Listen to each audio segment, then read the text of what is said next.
After charging up the Formula One pecking order last year and bringing an end to a miserable run of form, McLaren has set its sights on rejoining the elite and fighting for race wins and championships again in the near future.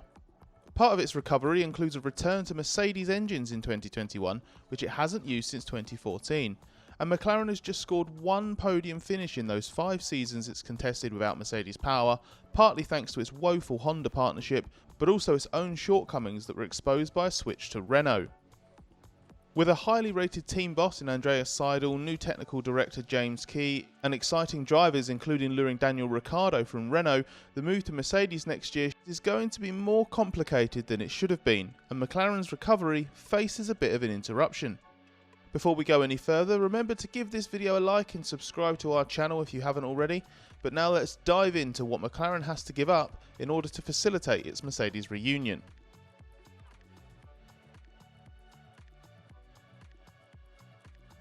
McLaren's switch to Mercedes engines was meant to coincide with all new technical rules for 2021, but these have been delayed to 2022 to save costs amid the coronavirus pandemic. In the meantime, F1 teams will reuse their 2020 cars next year instead. Development will not be completely frozen, with aerodynamic components free to be changed and a token system put in place to restrict upgrades on more fundamental parts. And unfortunately for McLaren, that impacts a change of engine supplier. Because no two engines in F1 are alike, modifications need to be made to accommodate different designs. McLaren has agreed to only make essential changes around the engine's installation. A change of engine impacts the chassis and gearbox, and under the new token system, a team is going to have to spend its development allowance to make those changes. In addition, to ensure McLaren doesn't make those changes to gain performance, it must organise regular CAD design reviews with the FIA and satisfy that its proposed changes will be the minimum necessary to facilitate the new engine being installed. Other teams that aren't switching engine supplier will be free to modify the same areas but in pursuit of performance. McLaren Racing CEO Zak Brown says having to use these tokens to make these changes is, quote, a bit of a bummer because the modifications aren't necessarily for performance.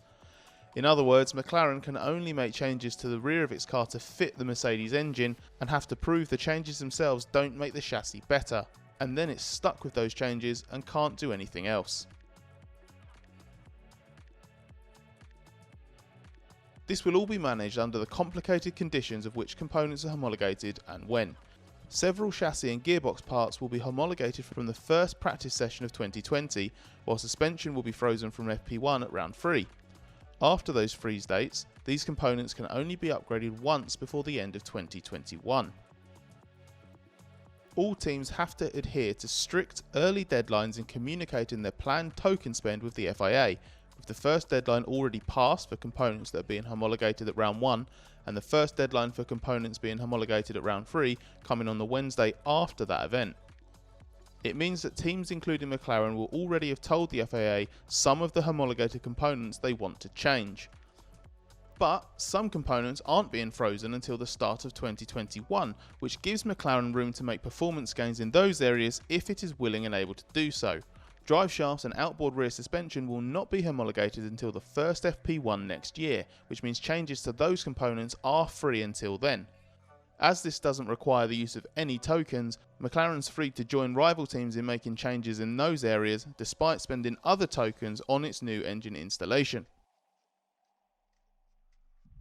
A potentially compromised interim move to Mercedes power is another disruption to McLaren's progress.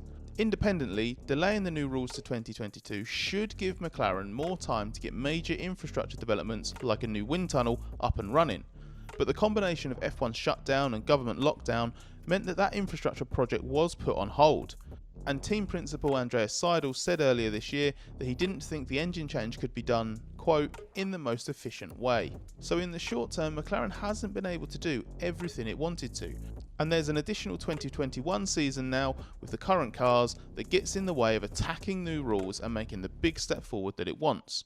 But when the new rules do come around, McLaren should be able to make sure the step is big. It will have a better engine, better facilities, but the same strong combination of personnel to make the most of it. A budget cap being implemented from 2021 also means McLaren's rivals will be pegged back, so while it's going to take longer for McLaren to begin the next phase of its recovery, it should be an even more exciting one. And as Zak Brown says, it's not that I want to skip over 2021, but I think 22 is when I hope the conversation turns to who is going to be our biggest competitor next, and it's not Racing Point with all due respect, but it's Mercedes, Ferrari and Red Bull. That's when I'd like to start annoying them more often. And here at the race, we'd like to see that too. But do you reckon McLaren's got what it takes to rejoin F1's leading group? When do you think that will be, and how do you think it will get on in the meantime? Let us know in the comments below, and if you've not already done so, please like this video, subscribe to our channel and click the notifications button to join us again next time.